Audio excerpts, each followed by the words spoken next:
Oh no, oh no, oh no. Yo, yo, yo, oh no, you didn't. Sucker tried to blame me, but you never paid me, never. Oh no, you didn't. Payback is a coming, you will be running forever. Oh no, you didn't. Until I get my vengeance, I will never end this mayhem. Oh no, you didn't. I'm a mercenary, you ain't got a prayer, you owe me. Oh no, you didn't. Hello everybody, MilPro Akron again. Mercenaries. You know, mentioning the very occupation can cause CNN analysts and journalists everywhere to have an aneurysm, sometimes while on air. But I think mercenaries have gotten a bad rap, especially in the last few decades. If you think about it, every war that's ever been fought, mercenaries participated in. Our own revolution here in the United States was aided by the use of mercenaries. It used to not be considered such a bad thing. If you had a conflict that you didn't really want to, commit your own military forces to or sacrifice your own citizens to, you hired mercenaries, professional soldiers who would go and fight those battles for you. It's still done in some parts of the world, but since the 80s, when the United Nations and the African Union and everyone else got on a bandwagon about the use of mercenaries and eliminated them and outlawed them and everything else, you don't hear about it very often, except when it came to companies like Blackwater and Triple Canopy and how the media kept portraying them as mercenaries, and I've even heard other soldiers refer to them as mercenaries. But none of those people have any understanding of the Geneva Convention or international law, because none of those organizations legally fit the definition of mercenaries. They simply aren't. You would have to do your research on the Geneva Convention and international law and treaties and so on and so forth to figure it out for yourself. I could give you a lesson, but it's boring. It's very boring. But the personnel who worked for Blackwater, who served on contracts in Afghanistan and Iraq, were not mercenaries. Very simply put, because they were nationals of a party to the conflict, and they were employed by a party of the conflict in one of its legally authorized departments, etc., etc. So they did not fit the Geneva Convention definition of a mercenary. So you would have to look all that up yourself. But I've even heard lawyers, so-called international lawyers, describe them as mercenaries, and it simply isn't true. But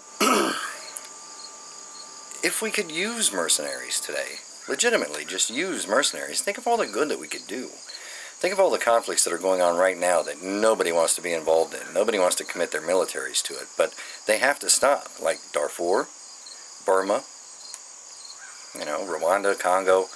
There's all kinds of things going on around the world that somebody needs to put a stop to, because we all know the United Nations can't do it. Usually when they get involved, things become worse, i.e. Africa. The United Nations actually was fighting against free people in order to aid a Marxist rebel movement to take over a country in Africa. It's kind of important. I'm sure you don't learn that in school. But you should do some research on Rhodesia and Katanga and things like that, and you'd find out what your United Nations is really up to, promoting communism. But, nobody wants to be involved in those. They talk about them a lot. They whine about them, especially Darfur. But nobody does anything about it, including the United Nations. But, if a bunch of wealthy, bleeding hearts decided they wanted to do something about it, they could simply hire a mercenary army and go in and wipe those punks out. It'd be great.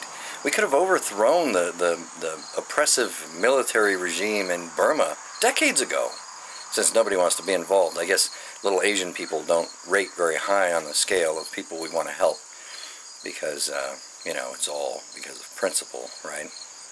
But just imagine, if you have a bunch of drug cartel lunatics running your country and running roughshod over your military and your federal police, because really they're just a bunch of overweight guys who sweat a lot and carry guns, and they have no legitimate training or purpose. You could just hire mercenaries. Your military and your federal police obviously are incapable of handling it, so you hire professionals, you hire experts. And it all could be dealt with very cleanly. Now, are there some bad mercenaries? Sure there are. Just like there are bad doctors and lawyers and judges and cops and garbage collectors. But if you think about it, every profession From prostitution to the presidency, those people are selling their skills. So why do we single out people whose skill happens to be the profession of arms and put them in a jar somewhere and say you're only allowed to work for this person or that person? I think mercenaries need to make a comeback. And perhaps we could actually change something in this really screwed up world we're currently living in. That's just my view. Add some comments. Thumbs up, thumbs down. Let me know how you feel. Till then, it's MilPro Akron. Train hard, train safe, stay alive.